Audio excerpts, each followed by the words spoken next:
चलो चीकू, पेरू, मौसम्बी, एप्पल ले लो, केला केला ले लो, चीकू चीकू ले लो, अमृत अमृत।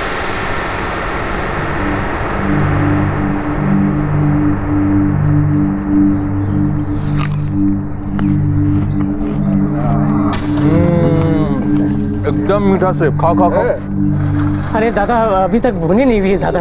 तो हम भी तो तुम्हारी बोनी ही करा रहे हैं ना। ऐसा मत करो, क्यों गरीब को लूट रहे हो? छोड़ो, अभी हमारा हाथ लग गया ना, तेरा कमाई दुगुना होगा। अब थोड़ा टैक्स तो लगेगा ना। अरे ऐसा मत करो दादा। अरे ऐसा मत करो, अरे दो ना, ऐसा मत करो दादा, बोलो ना दादा, ऐसा मत करो। देखो ऐसा मत करो, छोड़।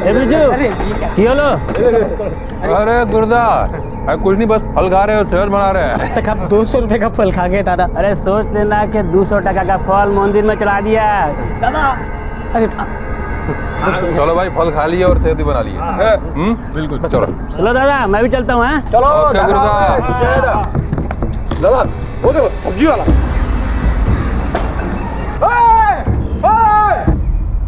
ओ दादा वो देखो कैसे भाग रहा है, देखो और बनाते हैं साले को। चल पला। ओ दादा तुम्हें पता ही जाच्छे, तुम्हें पता ही जाच्छे दादा।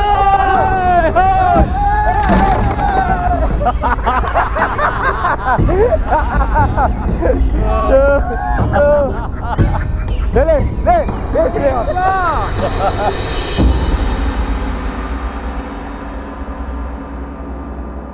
गांव हो या शहर, ऐसे असामाजिक तत्व देश के हर कोने में पनपते हैं। जाहिर सी बात है कि इनके सर पर किसी का हाथ तो जरूर है, और किसका हाथ है ये समझना भी कोई रॉकेट साइंस नहीं है। विधानसभा हो या संसद, इस देश में इन्हें पनाह देने वाले बहुत हैं।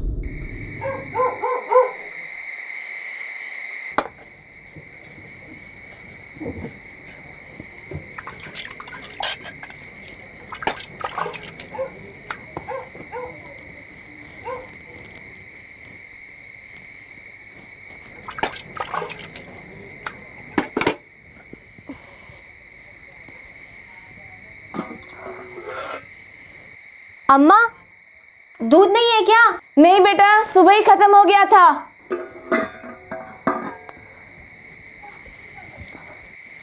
अम्मा सुबह के लिए जरा भी दूध नहीं है, बाबा को चाहिए होगा ना चाय के लिए, मैं नुक्कड़ से ले आऊं? हाँ जा, दराज में से पैसे ले लेना।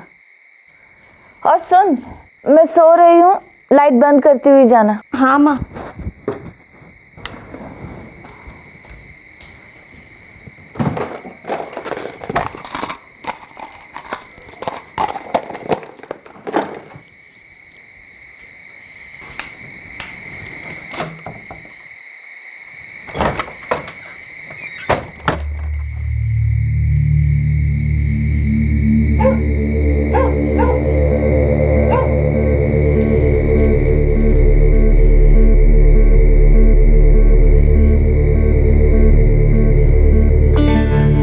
बबलू दादा 4 रुपए का दूध देना।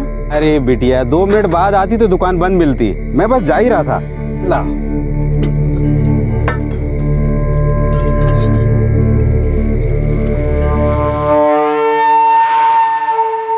अच्छी है यार। लेके चले। बिल्कुल, निकलने दो उसको। बाबा आ गए? नहीं दादा। लो बिटिया।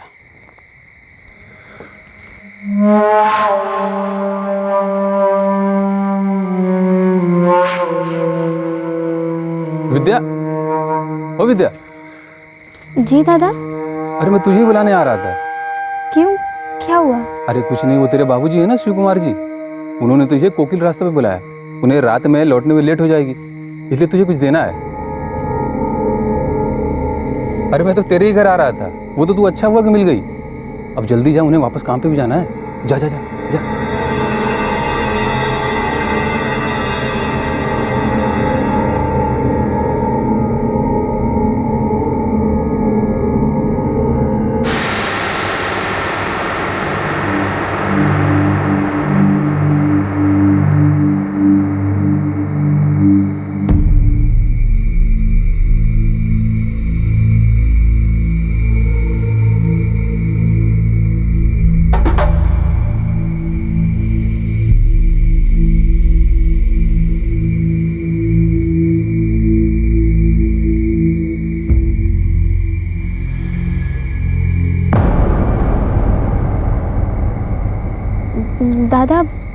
बाबा नहीं है यहाँ पर।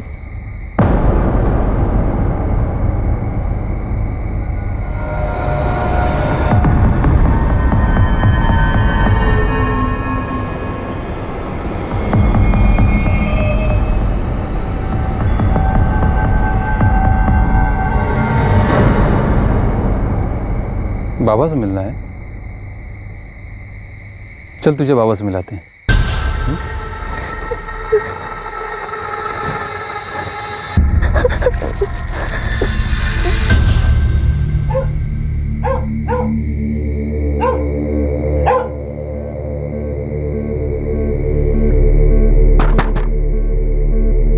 पार्वती, अरे कहाँ गए लोग? पार्वती, पार्वती, विद्या, पार्वती, अरे क्या हुआ? दरवाजा बाहर से क्यों बंद है? विद्या कहाँ? विद्या अभी तक आई नहीं। वो तो काफी देर पहले दूध लेने गई थी। क्या? दूध ले? विद्या, विद्या, अरे कहाँ गई थी वो? वो बबलू की दुकान से दूध लाने गई है। वो अभी तक लौट कर नहीं आई, तुमको पता तो करना चाहिए था। विद्या,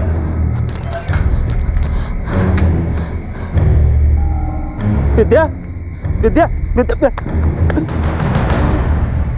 विद्या, विद्या, विद्या, विद्या, विद्या, विद्या, विद्या, विद्या, विद्या नहीं मिल रही है। विद्या, विद्या, विद्या, विद्या, विद्या, बबलू, वो तुम्हारी दुकान पर कब आई थी? मेरी दुकान पर 11:30 बजे दूध लेने आई थी, फिर वो निकल गई। मैं 12:15 बजे घर पहुंचा तो मेरा घर बाहर से बंद था। कहीं उसे कुछ हो तो नहीं गया? तू जल्दी चलिए ना, गांव में ढूंढते हैं। चलो चलो चलो चलो चलो। विद्या, विद्या, विद्या, उधर देखिए आप। विद्या, विद्या, विद्या, विद्या, विद्या, विद्या, विद्या, विद्या, विद्या, विद्या, विद्या, विद्या, विद्या,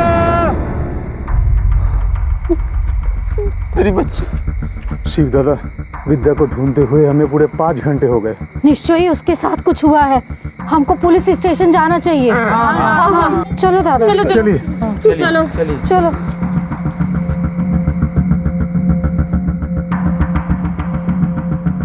हो सकता है गांव के बाहर कहीं चली गई हो। नहीं नहीं साहब, गांव के बाहर कहाँ जाएगी, बच्ची है साहब। अरे पर तुम लोग ही कह रहे हो ना कि गांव में ढूंढ लिया, नहीं मिली ना, इसका मतलब गांव के बाहर गई है।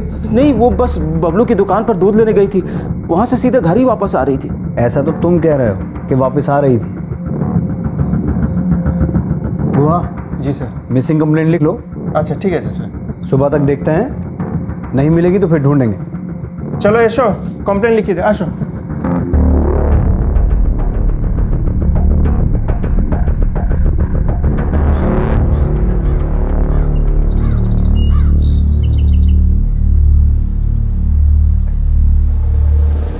शिव दादा, शिव दादा, शिव दादा, शिव दादा, वो विद्या खेत में बहुत बुरी हालत में, जल्दी आइए।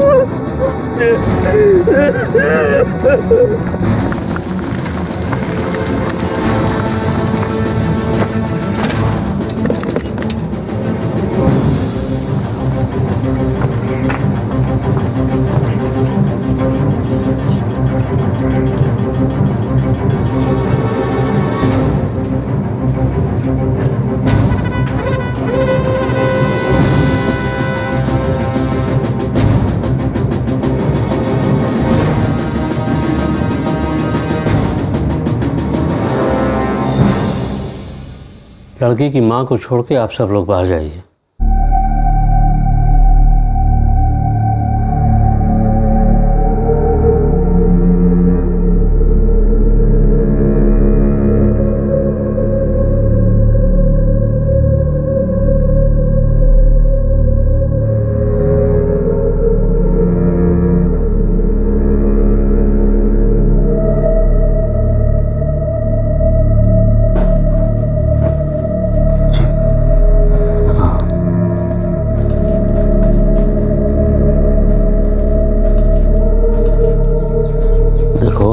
बेटी को पुलिस थाने ले जाओ, रिपोर्ट लिखवा दो। लेकिन डॉक्टर साहब, हुआ क्या उसे? तुम्हारी बेटी का बलात्कार हुआ है, बहुत बुरी हालत है उसकी।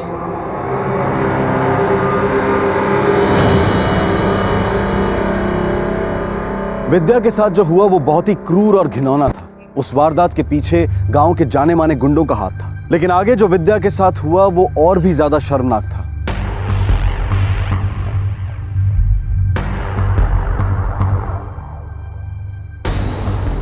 साहेब कुछ देर के लिए घर गया है, आप लोग यहीं पर बैठो, कुछ देर में आ जाएगा।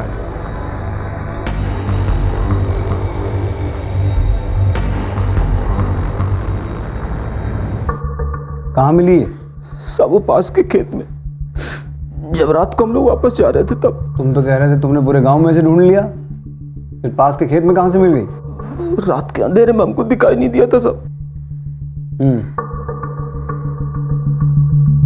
क्या हुआ इसके साथ? हमारी बेटी के साथ बहुत अत्याचार हुआ है सब। हाँ हाँ, पर हुआ क्या है? वो कुछ लोगों ने। इसको बोलने दो। विद्या नाम है ना तुम्हारा? क्या हुआ? कहाँ गई थी रात को?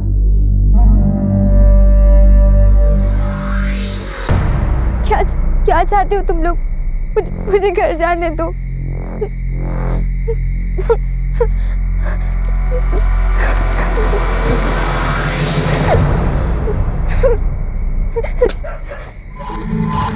पक्का यही 5 लोग थे?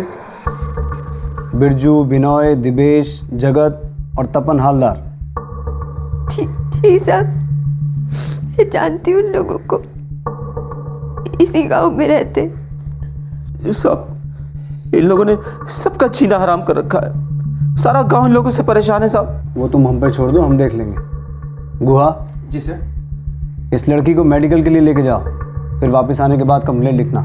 पहले हमें तो पता चले कि सच बोल रही है कि झूठ।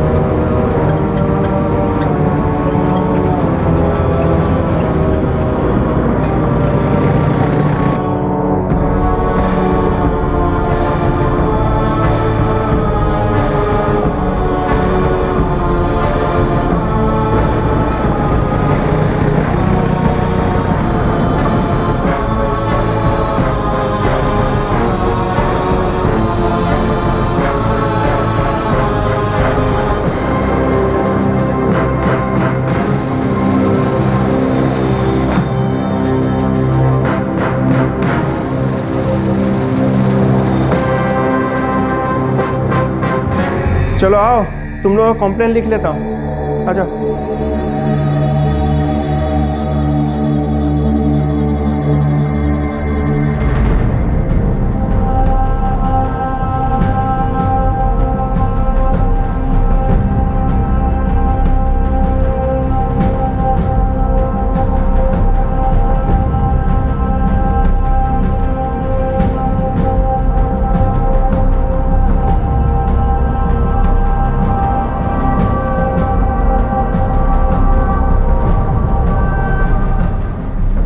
पुलिस को कंप्लेंट रजिस्टर करने में पूरा 1 दिन लग गया। क्या उसी समय विद्या द्वारा बताए गए उन 5 गुंडों को हिरासत में लेना इतना मुश्किल था? क्या उन 5 गुंडों का पिछला रिकॉर्ड इतना साफ था कि पुलिस को विद्या की बात पर यकीन ना हो? या फिर जानबूझकर उन गुंडों को खुला रहने दिया गया था ताकि वो और आतंक फैला सके? उस रात पुलिस स्टेशन में कंप्लेंट लिखवाकर विद्या अपने माता पिता के साथ घर वापस लौट रही थी।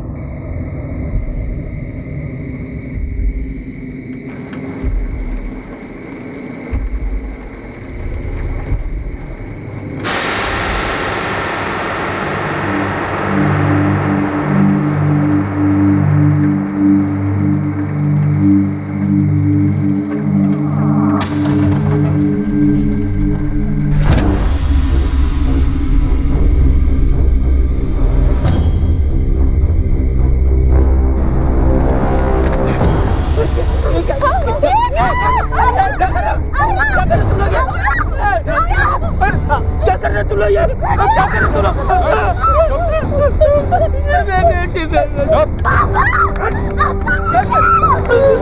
तुम लोगों की इतनी हिम्मत कि तूने मेरे और मेरे दोस्तों के खिलाफ पुलिस में रिपोर्ट लिखाई। अब वो कर। अब जा पुलिस के पास, शिकायत लिखा के दिखा।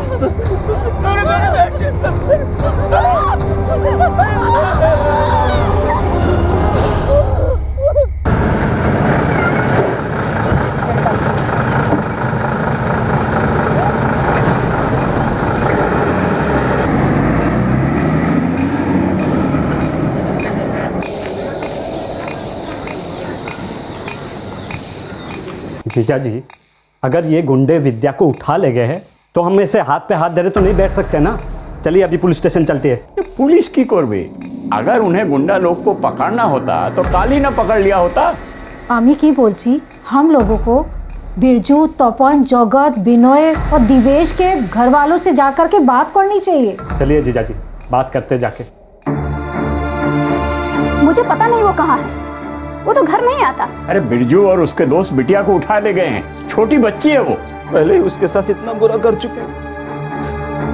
हम आपसे विनती करते, हमें बता दीजिए वो कहाँ है। हमें जाने ना बिरजू कहाँ है, वो तो कभी घर नहीं आता। आप लोग समझते क्यों नहीं?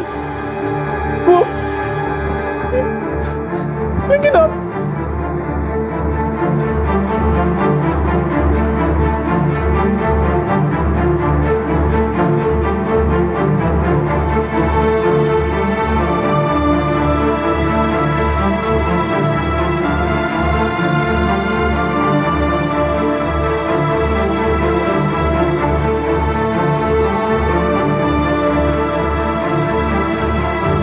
ये रहा। गुरु, तू तो बिरजू का दोस्त है ना? वो लोग विद्या को पता न कहाँ है वो लोग। पागल हो गए तुम लोग? मुझे क्या बिरजू और उसके दोस्तों का पता लगाने के अलावा कोई दूसरा काम धंधा नहीं है? हुआ क्या है? बिरजू और उसका दोस्त तपन, बिनोद, जगत और दीपेश विद्या को उठा ले गए। हमें बताओ कहाँ है। ओ दादा, आवाज जरा नीचे रखो। हम लोग को नहीं पता वो लोग कहाँ हैं, और आवाज ऊंची करने से तुम लोगों को तुम्हारे सवाल का जवाब नहीं मिल जाएगा। तुम लोग थाने गए थे ना शिकायत करने, अब जाओ वहीं देखो वो तुम्हारी क्या मदद करते हैं। चलो जीजा जी, चलो छोड़ो, हम बता छोड़ो ना, चलो।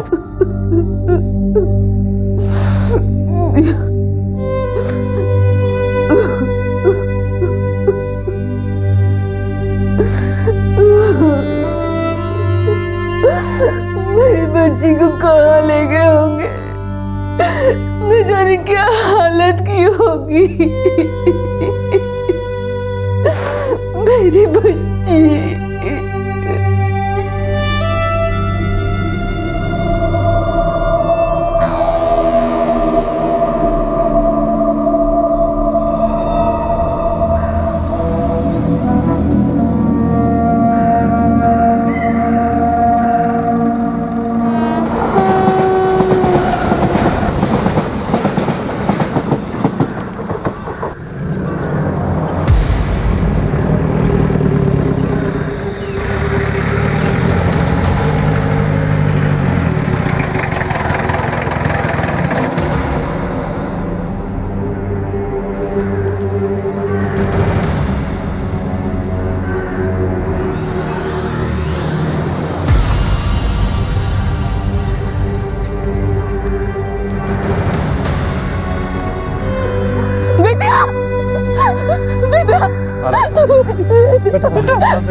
आधे घंटे बाद इसे होश आया तो इसने बताया इसके साथ क्या हुआ है।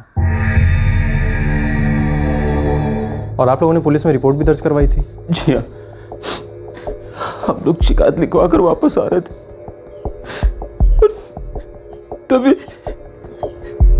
तभी वो लोग इसको उठा कर ले गए। हमारे हिसाब से आप लोगों को दोबारा उसी थाने में जाकर एक और रिपोर्ट दर्ज करवानी चाहिए।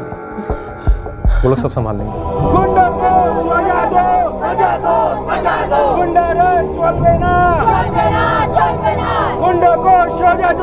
देश में हर रोज होते बलात्कार के केसेस में एक और केस जुड़ गया है। एक 16 साल की लड़की के साथ एक बार नहीं 2 बार गांव के गुंडों ने बलात्कार किया और उसे मरने के लिए छोड़ दिया, पर वो बच गई।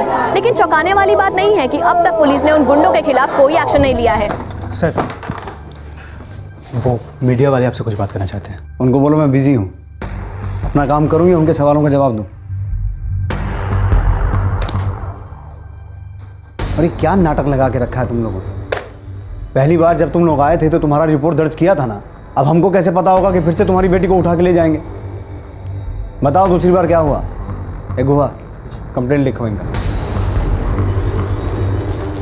बोलून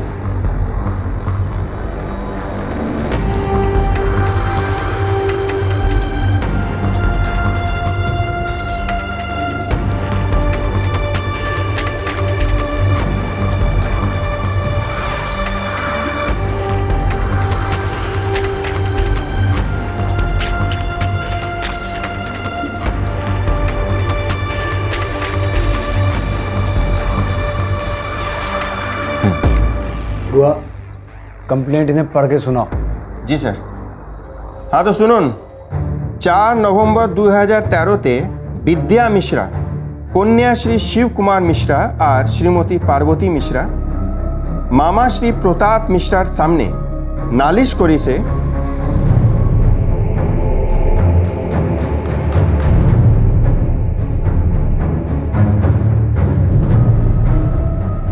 एजनिन साइन করুন।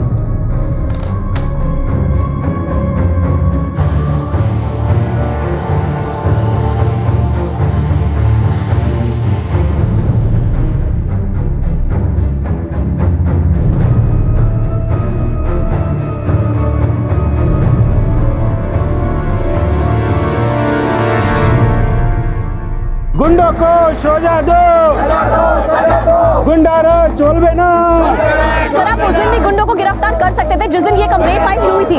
देखिए, हमें कुछ प्रोसीजर्स फॉलो करने पड़ते हैं। बहुत दुख की बात है कि हमारे एक्शन लेने से पहले ही ये वारदात दोहराई गई। सर, उन 5 गुंडों को सभी जानते थे, फिर भी आप उन्हें पकड़ने में इतना वक्त लगा रहे हैं। क्या उनके ऊपर किसी पार्टी या किसी लीडर का हाथ है जिसके लिए आप उन्हें पकड़ने में हिचकिचा रहे हैं? आपके सवाल खत्म हो गए हो तो हम अपनी ड्यूटी करें। सर आखिरी सवाल, हमें उन्हें अरेस्ट करने जाना है मैडम। सर क्या आप विद्या और उसके परिवार को प्रोटेक्शन दे रहे हैं? सब लोग अच्छी तरह से जानते हैं कि उन गुंडों के साथ और भी लोग मिले हुए हैं। पुलिस ये अच्छी तरह से जानती है कि वो उन पर फिर से हमला कर सकते हैं। हम पहले उन्हें अरेस्ट कर लें, फिर देखेंगे क्या करना है। सर ये सवाल सर उन गुंडों को आप कब तक पकड़ेंगे? पहले उनको अरेस्ट कर रहे फिर बात करें। सर, उन 5 से बात हो गया है। वो सब गांव के मंदिर के पास ही है। ये बिरजू और उसके दोस्त, इन लोगों को ये समझ में नहीं आता है कि इनकी इन हरकतों की वजह से हमें कितनी परेशानी होती है।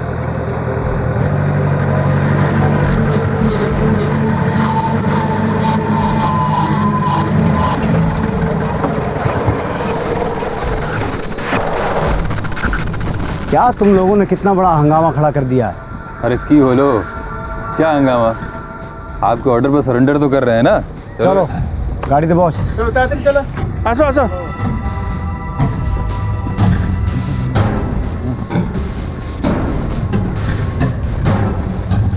चलो चलो तातरी।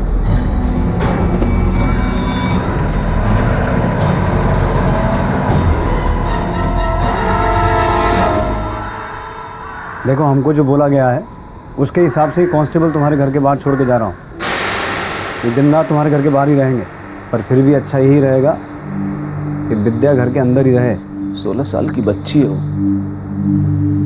अभी भी सदमे में है सर। तुमको क्या लगता है मैं ये सब समझता नहीं हूँ? मुझे कुछ पता नहीं। तुम अपनी बेटी को संभालो, सावधानी बरतो, और हाँ, उसे एक बार पुलिस स्टेशन आना होगा उन 5 की पहचान करने के लिए। सर अब जाओ और ध्यान रखो उसका।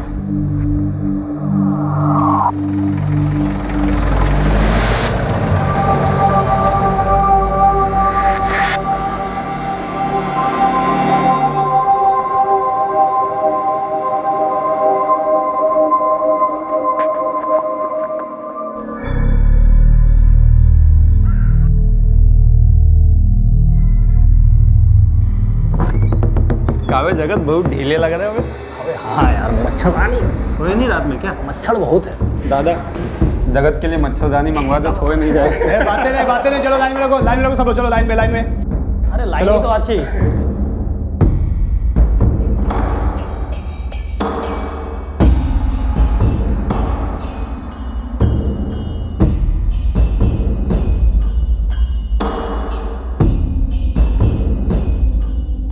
यहाँ जाली से देखो, ये वही 5 लोग हैं ना?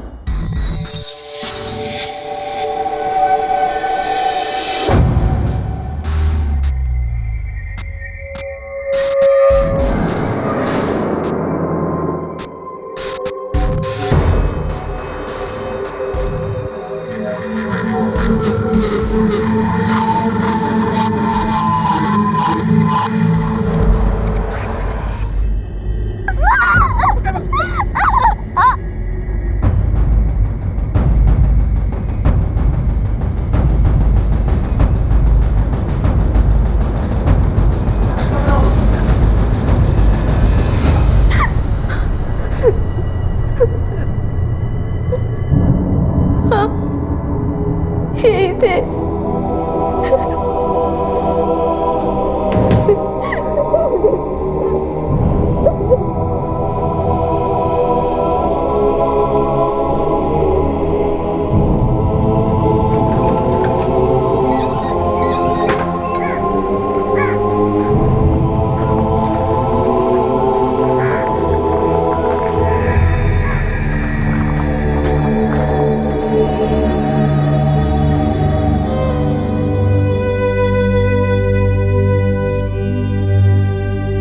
विद्या के लिए कुछ सोचना होगा, उसे इस सदमे से बाहर निकालने के लिए कुछ करना होगा प्रताप। उसकी हालत बहुत नाजुक है, वैसे ही बहुत कुछ झेल चुकी है वो। कुछ दिन बीत जाने दो।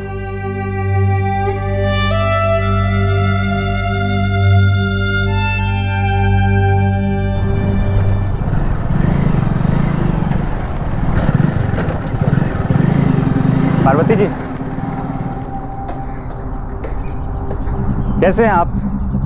वो सुना मैंने, वो आपकी लड़की के साथ जो हुआ ठीक नहीं हुआ, पर जो अब होना था वो तो हो चुका है। अब बातों को और खींचने से क्या फायदा?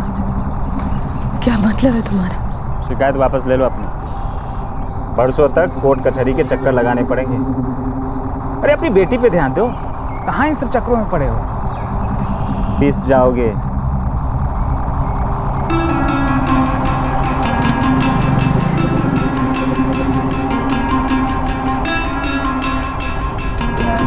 बाबूजी, इस मामले को ठंडा होने दो, ज़्यादा खींचने का कोई फ़ायदा नहीं, इसमें आपका ही नुकसान होगा।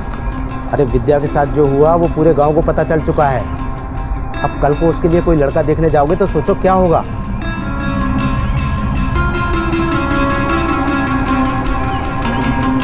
ओ शिव दादा, क्यों इतना झंझट कर रहे हो? केस वापस ले लो, नहीं तो अच्छा नहीं होगा। साहब, घर के अंदर तो सब ठीक है क्योंकि बाहर कांस्टेबल है, लेकिन बाहर गांव में लोग खुलेआम जीजाजी और दीदी को धमका रहे हैं साहब। और विद्या कब तक घर के अंदर बंद रहेगी साहब? क्यों? इस हालत में भी उसे बाहर घूमने जाना है? मुझे लगता है इस हालात में तुम्हें उसकी सुरक्षा के बारे में सोचना चाहिए, ना कि बाहर घूमने फिरने के बारे में। और एक बात मैं साफ साफ बता दूं कि मेरे पास तुम लोगों के घर के बाहर तक सिक्योरिटी देने की ताकत है। पूरी पुलिस फोर्स को तुम्हारे पीछे नहीं लगा सकता कि जब भी तुम लोग घर के बाहर निकलो तो पूरी पुलिस फोर्स तुम्हारी सिक्योरिटी के लिए तुम्हारे पीछे पीछे घूमे। अब तुम लोग कोई वीआईपी तो हो नहीं।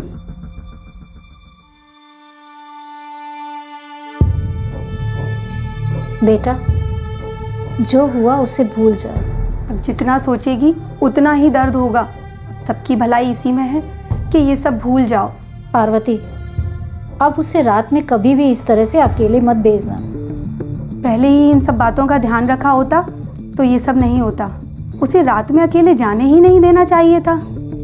बेचारी बच्ची, उसे तो ये सब सहना ही है, और साथ में तुम सबको भी।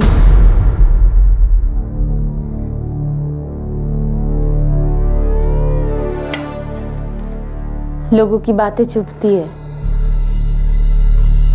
हम करें क्या? जब देखो तब कोई ना कोई आके धमकी देकर चला जाता है। पुलिस भी हमारी मदद करने के लिए तैयार नहीं है। और अगर वो लोग वापस आ गए तो हम लोग कुछ नहीं कर पाएंगे। एक बात बोलूं जीजा जी? बोलो। आप लोग मेरे साथ शाकाती चलो, मैं आप लोगों के लिए वहाँ एक घर ढूंढ लूँगा, अच्छा रहेगा। वहाँ आप लोगों को कोई पहचानता भी नहीं होगा। मुझे लगता है प्रताप ठीक कह रहा है। नई जगह में आप लोगों को कोई परेशान भी नहीं करेगा और ये सब चीज़ें पीछे छूट जाएगी।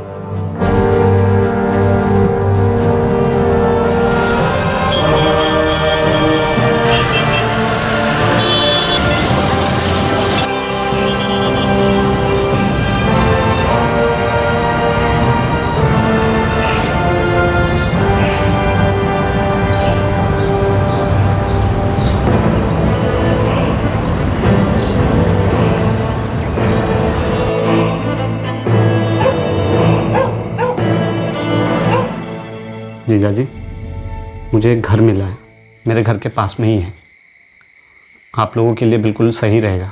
वहाँ जाकर काम भी तो ढूंढना पड़ेगा ना। उसके बारे में चिंता मत करो, काम मिल जाएगा। जगह बदलना आप सबके लिए अच्छा रहेगा, खास तौर पर विद्या के लिए।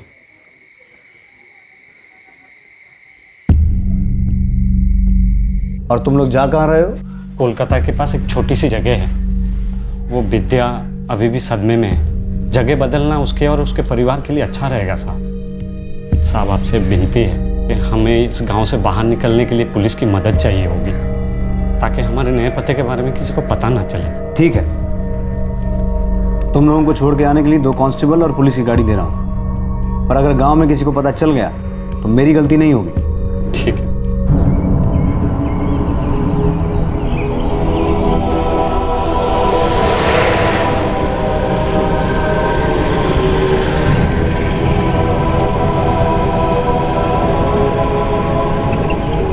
विद्या का परिवार गांव छोड़कर चला गया, इस जिल्लत और रोज रोज के तानों और धमकियों को पीछे छोड़ के। उनके साथ बुरा हुआ था, लेकिन फिर भी एक गुमनामी की जिंदगी उन्हें ही चुननी पड़ी। लेकिन क्या उनकी तकलीफों ने उनका पीछा छोड़ा? जहां वो गए थे, क्या वहां उनका परिवार सुरक्षित था? पार्वती, मैं निकल रहा हूं।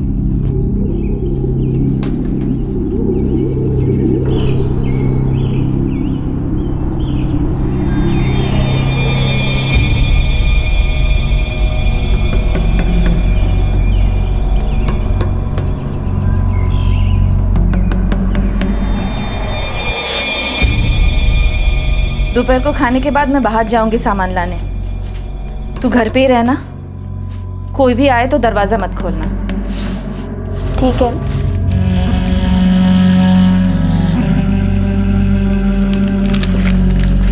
विद्या, दरवाजा बंद कर।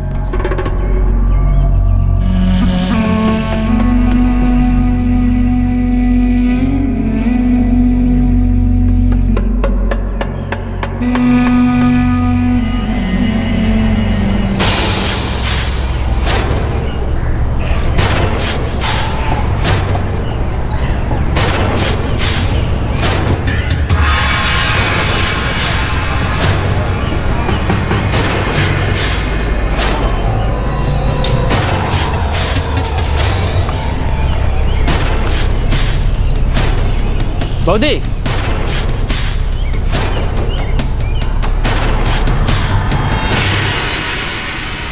কেমন আছো?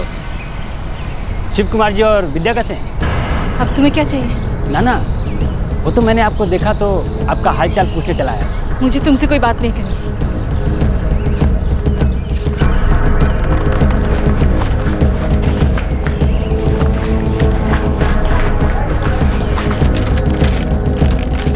विद्या, विद्या, दरवाजा खोलना हो।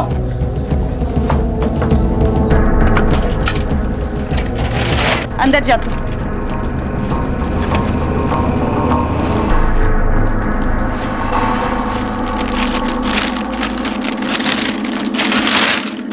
क्या हुआ माँ? कुछ नहीं।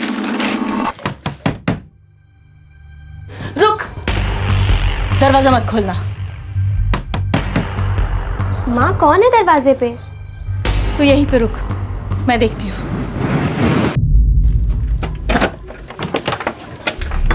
अरे बौदी, आप ऐसे भाग के क्यों आ गई? क्या चाहिए तुम्हें? क्यों आए हो यहाँ पे? मैं यहाँ अपने एक रिश्तेदार से मिलने आया था। वो इसी मोहल्ले में रहता है। और संजोग की बात यह है कि ये घर भी मेरे काका का ही है, और उन्होंने ही मुझे बताया कि ये घर आपने किराए पे लिया है। आप इतना डर क्यों रही हैं? मैं जानता हूँ कि आप मेरे बारे में क्या सोचती हैं, किंतु सोचती अब मेरा बिरजू और उसके दोस्तों से कोई लेना देना नहीं है। मैंने उससे अपने सारे नाते तोड़ लिए हैं। मैं समझ गया हूँ कि वो एक नंबर का गुंडा है। बहुत अफसोस है कि आपको और आपके परिवार को इतनी सारी परेशानी हुई, खासकर विद्या को। कैसी है वो? घबराओ मत, मेरी बात का विश्वास करो। हाँ मैं समझ गई। तुम्हें और कुछ काम था? ना ना, बस सोचा एक बार आपसे बात कर लूँ। अगर कोई मदद चाहिए तो मुझे बता देना, ठीक है? अच्छी गुरु, गाँव में किसी को मत बताना कि हम यहाँ रुके हुए हैं। ना ना बौदी, चिंता करो ना, मैं किसी को कुछ नहीं बताऊंगा। नमस्कार।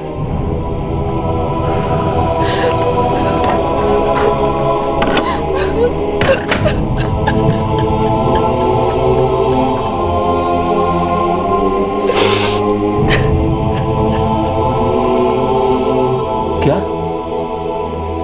ये कब हुआ? आज दोपहर को।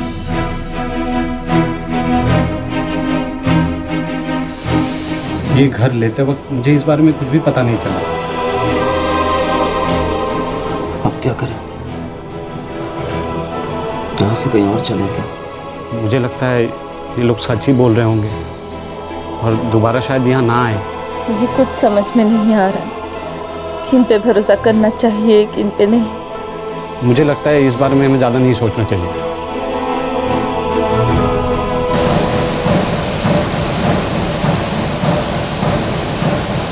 पार्वती, तुम तो कह रही थी कि तुम पबूजा से आई हो।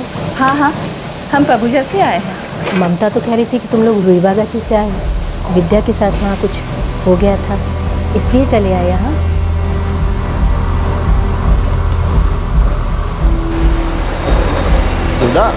हाँ बोला।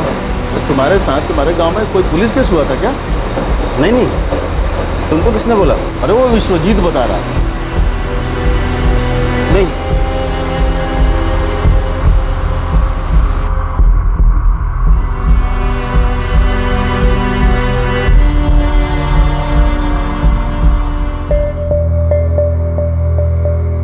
सब लोग बातें कर रहे हैं। पता है। इस सब से बचने के लिए तो हम यहाँ आए थे।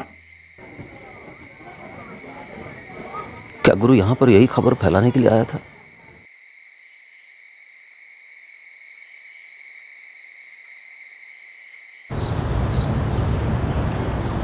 गोदी, सुनो तो, घर पे सब ठीक है ना? क्यों हमारे पीछे पड़े हो? अरे मैं आपका शुभचिंतक हूँ, ये बात आप समझती क्यों नहीं है? तुम्ही ने विद्या और हमारे बारे में सारी बातें यहाँ पर फैलाई है ना? क्या चाहते क्या हो? अपनी पुलिस कंप्लेन वापस ले लो। अब देखो, इससे किसी का क्या फायदा? तो इसलिए आए हो यहाँ हमें ढूंढते हुए? कंप्लेन वापस ले रही हो या नहीं?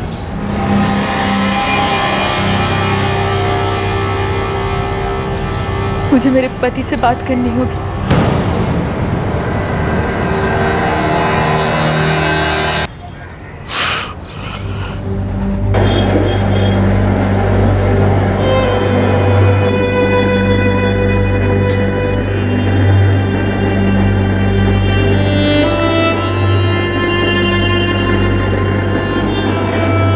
अम्मा संभाल के।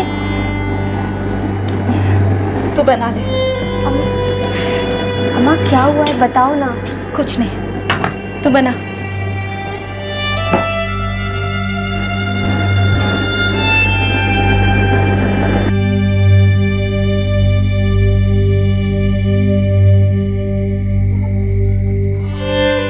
प्रताप बाहर काम से गया है, उसे वापस आ जाने दे, फिर बात करते हैं।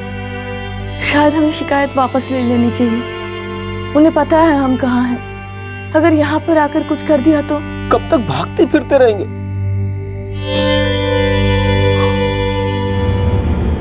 विद्या के माता पिता को लगातार केस वापस लेने के लिए धमकियां मिलती रही। उनके आस पड़ोस के लोग जिनसे हमदर्दी की उम्मीद की जा सकती थी, वो भी ताने ही दे रहे थे। हैरानी की बात यह है कि इस वारदात के 1 साल पहले दिल्ली के उस केस में सारे देश भर में उस 23 साल की लड़की के लिए हमदर्दी उमड़ पड़ी थी, लेकिन विद्या और उसके माता पिता के लिए मुसीबतें दिन ब दिन बढ़ती जा रही थी। अगर वो अपनी शिकायत वापस नहीं लेते हैं तो हमें कुछ और सोचना पड़ेगा। लगता है जो सोचा तो वही करना पड़ेगा। इससे पहले कि मुश्किल और बढ़े, इस मामले को यही निपटाना पड़ेगा। और समझा लिए।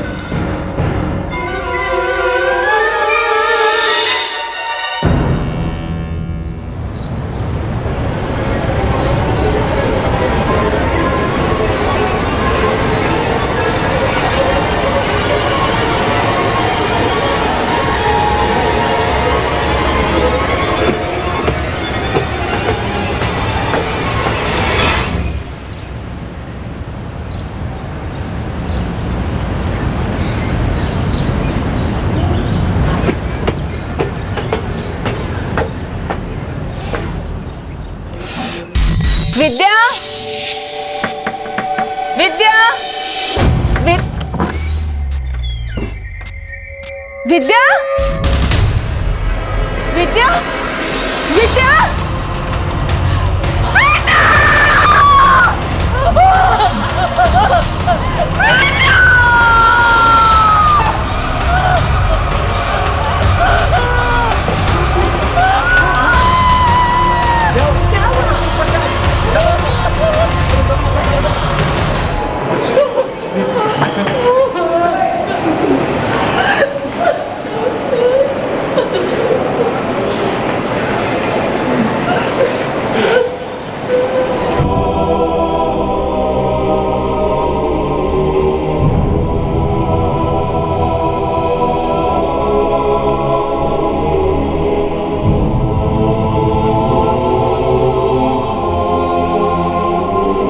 हमारी विद्या की हालत कैसी है?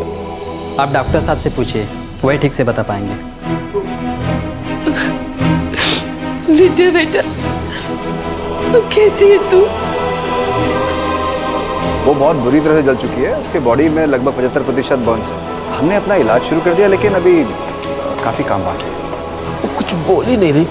उसका मुंह जल गया है, गला जल गया है, और बोलने की हालत में आने तक उसे थोड़ा समय लगेगा।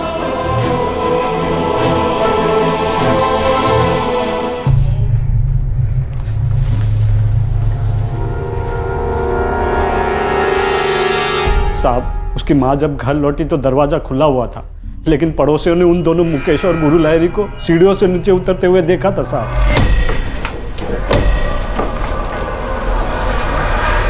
वो लड़की इस वक्त किस अस्पताल में है? साहब, भौशाख हॉस्पिटल में है साहब। ठीक है, पहले हम घर जाकर के जांच पड़ताल करते हैं, उसके बाद हॉस्पिटल जाकर देखेंगे कि वो बयान देने लायक है या नहीं। नहीं साहब, हमने उस समय चीखने की कोई आवाज नहीं सुनी थी। बल्कि हमें तभी पता चला जब हमने पार्वती की चीख सुनी और हम लोग तुरंत ऊपर भागे।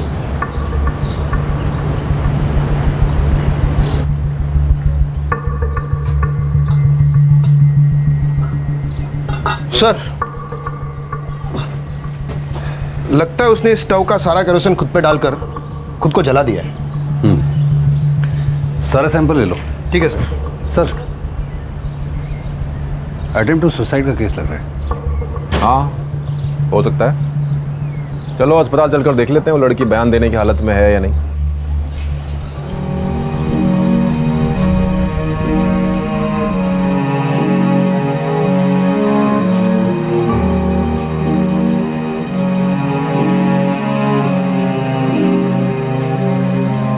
देखो, पहले तो ये कोई बर्न्स हॉस्पिटल नहीं है।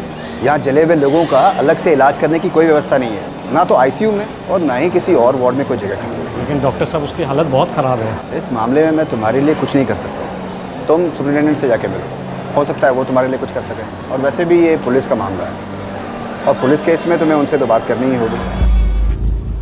विद्या, क्या तुम बता सकती हो तुम्हारे साथ क्या हुआ?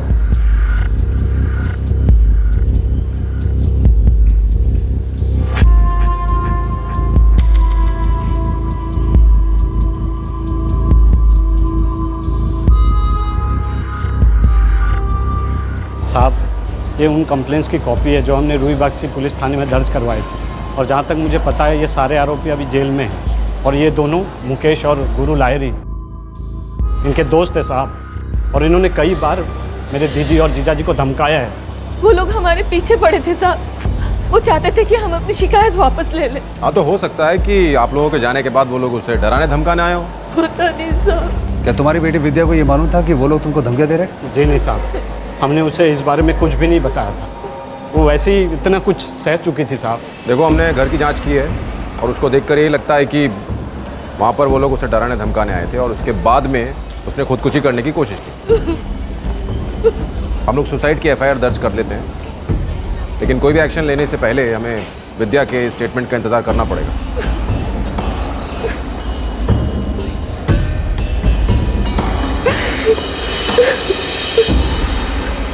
स्टेटमेंट का इंतजार करना पड़ेगा। पड़ोसियों ने जिन मुजरिमों को देखा था, लड़की के परिवार ने जिनकी जानकारी दी थी, वो अब भी कहीं भाग जाने के लिए आजाद थे। इस घटना के पहले पुलिस में 2 और कंप्लेंट्स दर्ज करवाई जा चुकी थी, लेकिन फिर भी विद्या के बोलने का इंतजार हो रहा था। उन गुंडों के अत्याचार के बाद जो पीड़ा और यातना विद्या और उसके परिवार वालों ने हमारी कानूनी व्यवस्था की वजह से सही थी, उसका कोई अंत नहीं था और अस्पताल पहुंचकर भी उनकी यातनाएं खत्म नहीं हुई थी। देखो, इस वक्त फ्री वाला बेड तो कोई खाली है नहीं। हाँ, अगर तुम थोड़ा पैसा खर्चना चाहो तो मैं तुम्हारे लिए एक बेड का इंतजाम कर सकता हूँ। साहब, उसको एक अच्छे वार्ड में भर्ती करवा दीजिए, उसकी हालत बहुत ख़राब है। मैं तुम्हें एक लिस्ट देता हूँ, इससे तुम देख के डिसाइड कर लो कि तुम्हें कितना पैसा खर्चना है।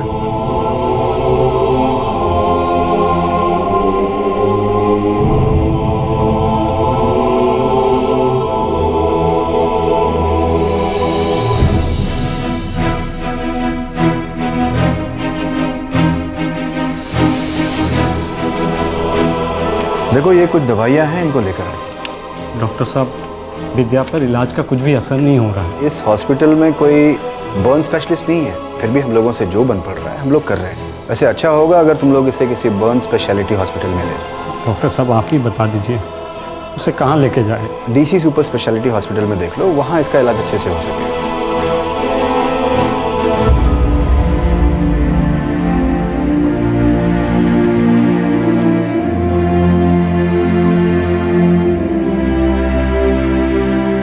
इस वक्त हमारे पास कोई भी बेड खाली नहीं है। विद्या 75% जल चुकी है, उसको इलाज की बहुत ज़रूरत है। देखो, मैं तुम्हारी बात समझ रहा हूँ, लेकिन मैं कुछ नहीं कर सकता। जब कोई बेड ही नहीं खाली तो फिर हम पेशेंट को कहाँ रखेंगे? तुम ऐसा करो, कल आओ, फिर देखते हैं। नहीं, आज भी कोई बेड खाली नहीं।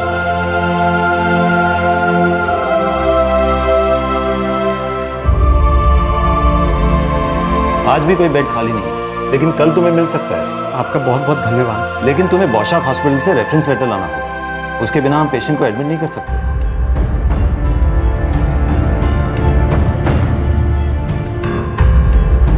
देखिए, मैं आपको पहले ही कह चुका हूं कि मैं आपको ऐसे रेफरेंस लेटर नहीं दे सकता। ज़्यादा से ज़्यादा मैं आपको डिस्चार्ज लेटर दे सकता हूं, ठीक है? उसके लिए आपको बॉन्ड साइन करना होगा कि अगर हॉस्पिटल चेंज करते वक्त विद्या को कुछ हो गया तो उसमें हमारी कोई जिम्मेदारी नहीं है। अब हम क्या करें साहब? सुपरिटेंडेंट साहब भी ऑफिस में नहीं है। देखिए, आपको प्रसन्नजीत जी के ऑफिस में आने का इंतजार करना ही होगा।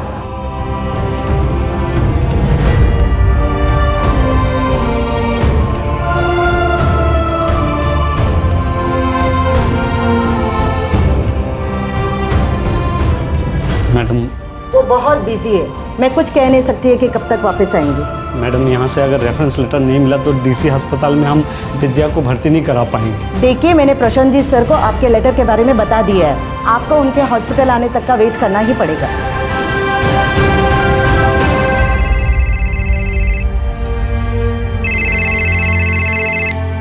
हाँ साहब, हाँ साहब, मैं आपको फ़ोन करने ही वाला था साहब। प्रताप, मैं तुम्हें कब से स्टेटमेंट देने के लिए फ़ोन कर रहा हूँ, तुम आए नहीं। कहाँ हो? वो सब विद्या के इलाज के लिए थोड़ा भागा दौड़ी कर रहा था साहब, इसीलिए। क्या वो बोलने की हालत में है? हाँ साहब, कल वो थोड़ा सा बोली थी। अरे तो बताना चाहिए था ना, उसका स्टेटमेंट लेना बहुत ज़रूरी है।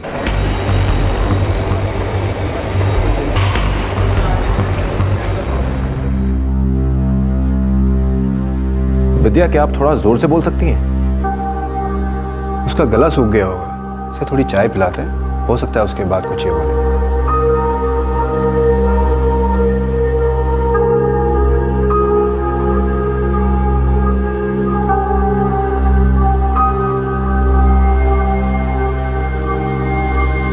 अब मैं इसका स्टेटमेंट लेने जा रहा हूं। परिवार वालों को बाहर रहना होगा।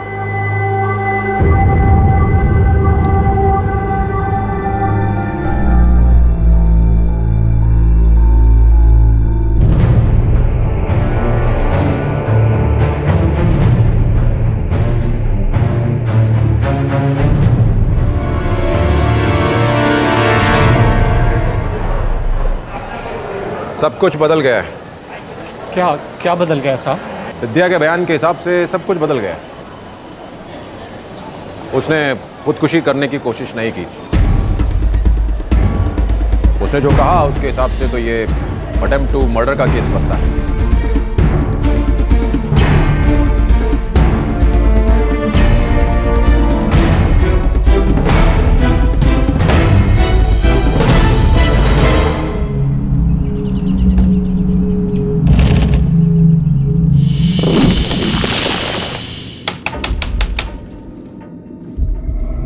कौन है?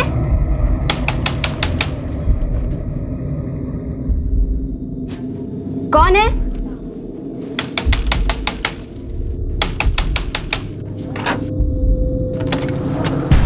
कैसी हो विद्या? अम्मा घर पे है?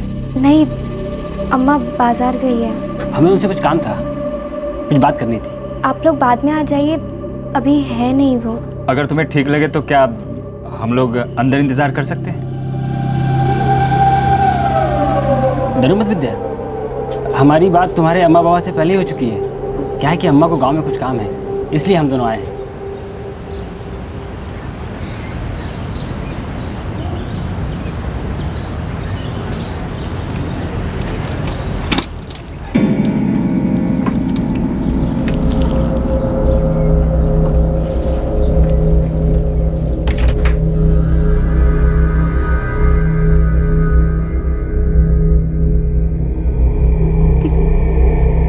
क्या चाहिए तुम लोगों को? तो चाहिए था, कब से तेरी अम्मा को बोल रहे हैं।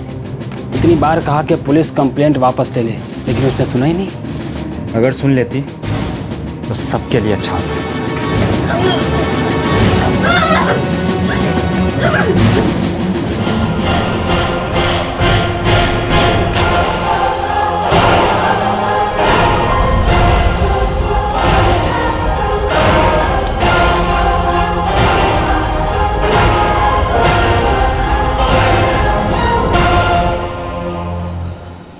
हम एफआईआर बदल कर अटेम्प्ट टू मर्डर का केस दर्ज कर रहे हैं।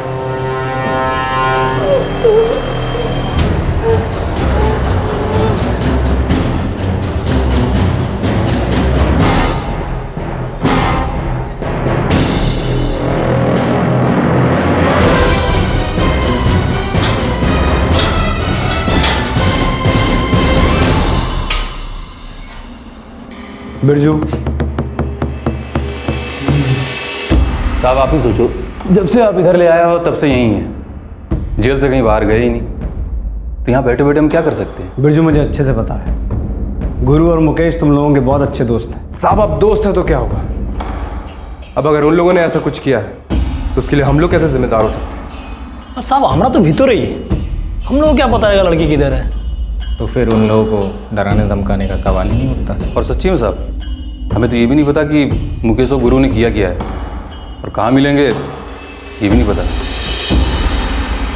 वो दोनों गांव में नहीं है, हम उनके रिश्तेदारों से पूछताछ कर रहे हैं। आप हमें इन दोनों के फोटोग्राफ्स भिजवा सकते हैं, क्योंकि इस केस के बारे में खबर हर तरफ फैल रही है और हम पर भी दबाव बहुत बढ़ रहा है। ये केस तो सचमुच सरदर्द बन गया है। ठीक है, मैं आपको उन दोनों के फोटोग्राफ्स फैक्स करवाता हूँ।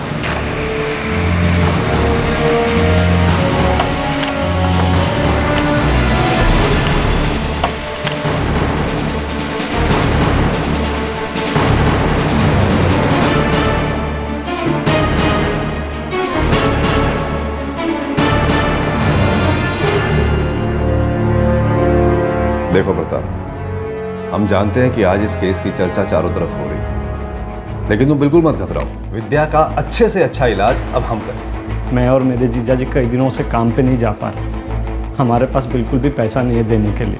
आप हमें रेफरेंस लेटर दे दीजिए, हम कैसे भी आपके अस्पताल का पैसा लौटा देंगे साहब। अरे कैसी बातें कर रहे हो प्रताप, विद्या के इलाज का सारा खर्चा अब हमारा अस्पताल उठाएगा, यह हमारा फर्ज है।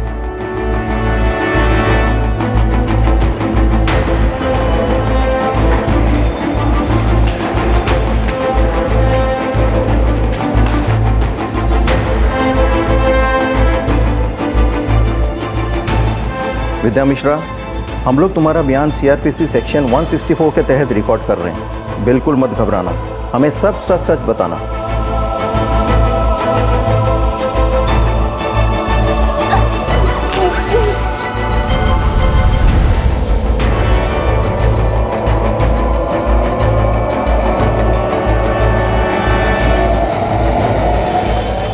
क्या वो दोनों यही हैं? वो आखिरी बार उसकी जान ले गया। एक 16 साल की लड़की ने दम तोड़ दिया, लेकिन मौत के बाद भी उसे और उसके परिवार को शांति नहीं मिली। सर उस लड़की विद्या की मौत हो चुकी है। व्हाट? सर सब जगह खबर फैल गई है, मीडिया यहाँ तक पहुँच गई और अब सिचुएशन थोड़ी सी डिफिकल्ट हो सकती है सर। उस लड़की की बॉडी कहाँ है इस वक्त? सर अभी बौशाक हॉस्पिटल। लड़की के घर वालों ने अस्पताल वालों से बॉडी को कोल्ड स्टोरेज में रखने की दरख्वास्त की है। सर उनके गांव से कुछ रिश्तेदार वहाँ पर आने वाले हैं। ये मामला हमें बहुत बड़ी परेशानी में डाल सकता है। हम सब उलझ जाएंगे, कुछ करना होगा। मैंने हॉस्पिटल को बॉडी संभाल के रखने के लिए कह दिया है। आप लोग चाहो तो उसे कोल्ड स्टोरेज में भी रख सकते हो।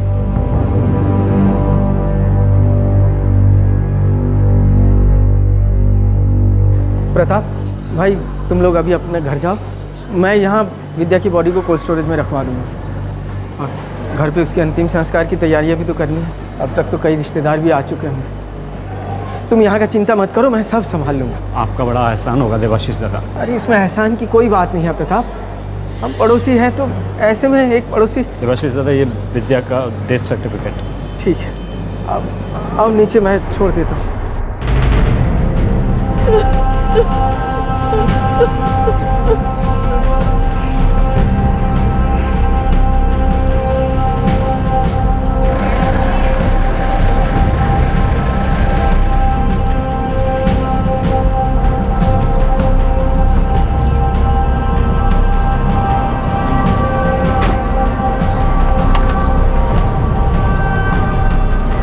चलिए।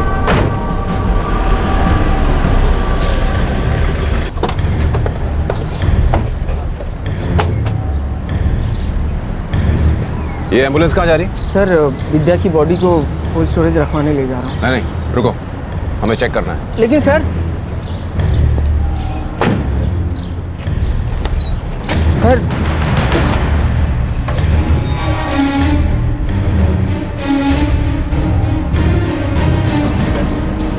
हम इसे ले जाएंगे। इस बॉडी को यहाँ से सीधे शमशान घाट ले जाना होगा। लेकिन सर विद्या के परिवार वाले कोई है नहीं यहाँ पे, वो घर पे इसके अंतिम संस्कार का इंतजाम कर रहे हैं। देखो हमारे पास ऑर्डर्स हैं, इस लाश को सीधे शमशान घाट ले जाना होगा। तुम भी चलो।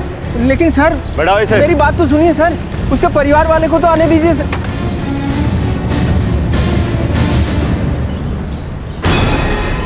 अरे वो आदमी कहाँ गया? अरे अभी तो यहीं था। कोई बात नहीं, लड़की के घर वाले को खबर कर दो कि सीधा शमशान घाट पहुंच जाए। हाँ ठीक है, चलो।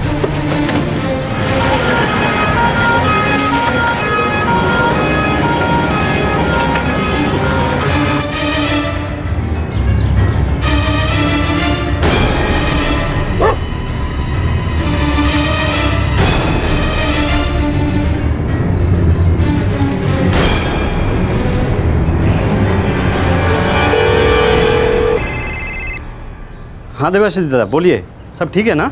नहीं प्रताप, कुछ ठीक नहीं है भाई। हम जैसे ही अस्पताल से निकल रहे थे एम्बुलेंस को लेकर, वहाँ पे पुलिस आ गई अचानक, हमारी एम्बुलेंस रुकवा ली। और हाँ, उनके साथ वो कोलकाता पुलिस वाले भी थे वहाँ पर, और वो लोग विद्या की बॉडी को सीधा शमशान घाट ले गए। क्या? हाँ भैया, मैं तो वहाँ से किसी भी तरह भाग निकला, लेकिन वो विद्या की डेथ सर्टिफिकेट मेरे पास ही है।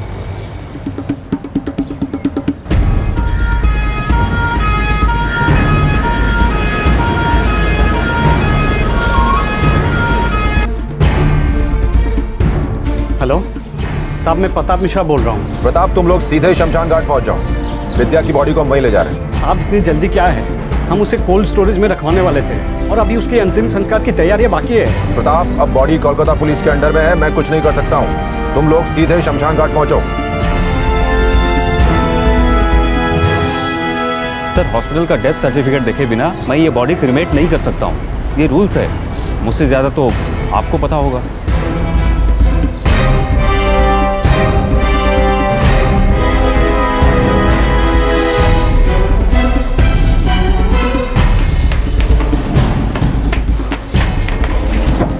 ऐसा कैसे हो गया? हेलो प्रताप, तुम लोग कहाँ हो? अभी तक शमशान घाट क्यों नहीं पहुंचे? हम लोग पूरी रीति रिवाज किए बिना विद्या का अंतिम संस्कार नहीं करेंगे। प्रताप, तुम लोग समझने की कोशिश करो, ये मामला कोलकाता पुलिस के हाथ में है। देखो वो लोग तुम्हारा वहां इंतजार कर रहे हैं कि तुम लोग विद्या का डेथ सर्टिफिकेट लेकर वहां पहुंचो। देखो अगर तुम लोग वहां पर टाइम पर नहीं पहुंचे ना, तो वो लोग विद्या का एक लावारिस लाश की तरह दाह संस्कार कर देंगे। हम लोग ऐसे जल्दबाजी में उसका अंतिम संस्कार नहीं करेंगे। वो लोग अभी के अभी उसका अंतिम संस्कार करना चाहते हैं। लेकिन क्यों?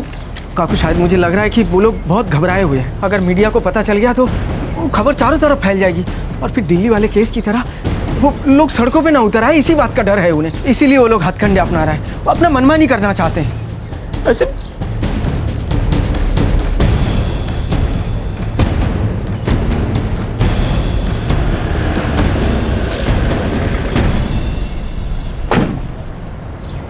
मैडम, अब जब कुछ नहीं बचा तो ये लोग डरा धमका के जोर ज़बरदस्ती विद्या का अंतिम संस्कार जल्द से जल्द करवाना चाहते हैं। हम बस इतना चाहते हैं कि उसका अंतिम संस्कार पूरे रीति रिवाज के साथ हो। वो ठीक से जी तो नहीं सकी और अब ये लोग मरने के बाद भी उसे शांति देना नहीं चाहते। आप लोग फिक्र मत करो, वो ऐसा नहीं कर सकते। हम लोग कुछ करते हैं। मैडम, आप लोग जल्दी से आ जाओ। किससे बात कर रहे हैं? मैडम, किस बात कर रहे हैं?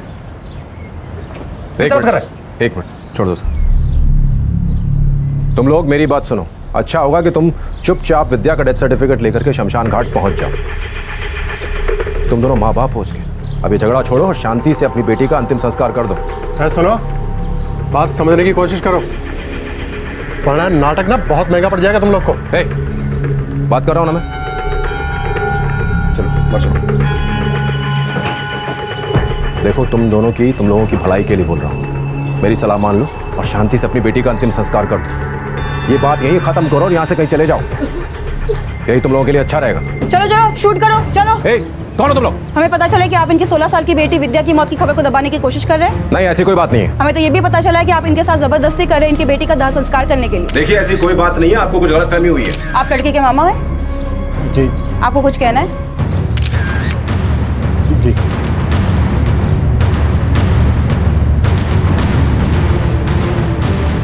पीड़ित लड़की का परिवार कहाँ है? अब क्या सच है कि आप बॉडी को यहाँ जबरदस्ती लेकर आए हैं? बिल्कुल सच नहीं है। देखिए, हमारे पास ऊपर से ऑर्डर्स थे। पुलिस इस केस को दबाने की कोशिश क्यों कर रही है? मैम देखिए, जो ऑर्डर्स हमें मिले हम वही काम कर रहे हैं। मिला हुआ है सर। सर, यहाँ पे सिचुएशन एकदम आउट ऑफ कंट्रोल हो गई है। चारों तरफ मीडिया फैल गई, लड़की के घर पर भी और शमशान घाट पर भी। जाओ, उन लोगों को जाने दो और हाँ, वो शमशान घाट पर पुलिस वालों को इन्फॉर्म कर देना कि लड़की की बॉडी उनके हवाले कर दो। फिर वो जैसे चाहें उसका अंतिम संस्कार कर सकते हैं।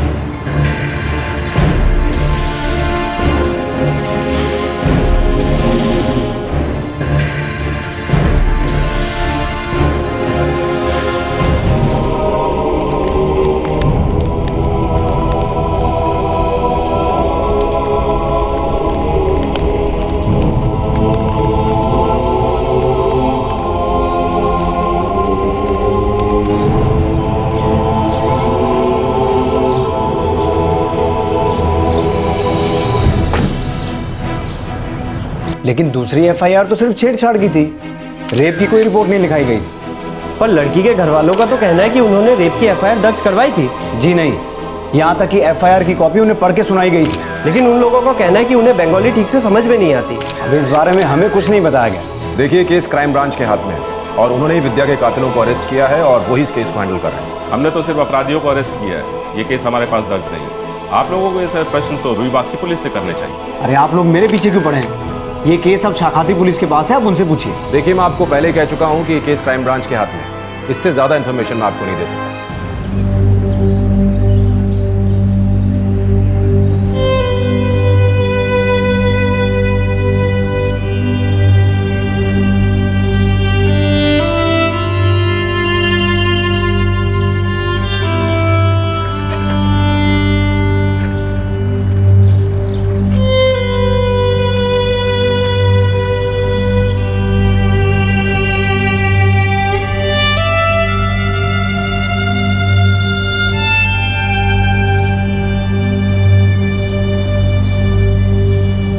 बलात्कार के 5 आरोपी और हत्या के 2 आरोपी इस वक्त न्यायिक हिरासत में हैं। चार्जशीट फाइल की जा चुकी है, लेकिन केस शुरू होना अभी बाकी है। विद्या का परिवार वो जगह छोड़ के जा चुका है। पहली बार एक बर्बर अपराध की शिकार विद्या की सुरक्षा के लिए पुलिस ने कोई कदम नहीं उठाया। दूसरी बार वो फिर उसी अपराध का शिकार हुई और तीसरी बार उसे जला दिया गया और उसकी मौत हो गई। इस अपराध को छुपाने और उससे जुड़ी हर खबर को दबाने के पीछे क्या कोई राजनीतिक सोच छुपी थी? क्या इसी सोच की वजह से जल्दबाजी में उसका अंतिम संस्कार करने की कोशिश की गई? कोई नहीं जानता।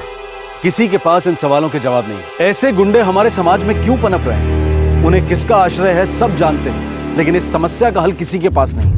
हमारे प्रशासन के पास तो बिल्कुल नहीं। सिर्फ टेलीविजन पर होने वाली चर्चाओं में सारी राजनीतिक पार्टियों के प्रवक्ता अपनी पार्टी की एफिशिएंट गवर्नेंस यानी कि निपुण और प्रभावशाली प्रशासन की बातें करते हैं। बताते हैं कि उनकी पार्टी क्या परिवर्तन लाई। हर पार्टी अपने आप को सच्चाई और ईमानदारी का स्रोत बताती है, अच्छे प्रशासन का पथ प्रदर्शक बताती है, लेकिन ये सारी हवाई बातें हैं। हमारे नेता खुद ऐसे असामाजिक लोगों की बोली बोलते हैं, उनकी हाँ में हाँ मिलाते हैं, अपनी पार्टी के कार्यकर्ताओं की गुंडागर्दी को नजरअंदाज करते हैं। वो खुद बलात्कारियों के पक्ष में बोलते हैं। विद्या सिर्फ 16 साल की थी, उसे जीने का हक था, उसे सुरक्षित महसूस करने का अधिकार था, उसे एक ऐसे प्रशासन का अधिकार था जो उसके परिवार को इस तरह से दर दर भटकने पे मजबूर ना करता। प्लीज वोट कीजिए और एक ऐसे आदमी के लिए वोट कीजिए जो ना गुंडागर्दी की भाषा बोलता हो, ना गुंडागर्दी करता हो और ना ही गुंडागर्दी को प्रोत्साहित करता हो। आपसे फिर मुलाकात होगी क्राइम पेट्रोल दस्तक में एक और नए केस के साथ।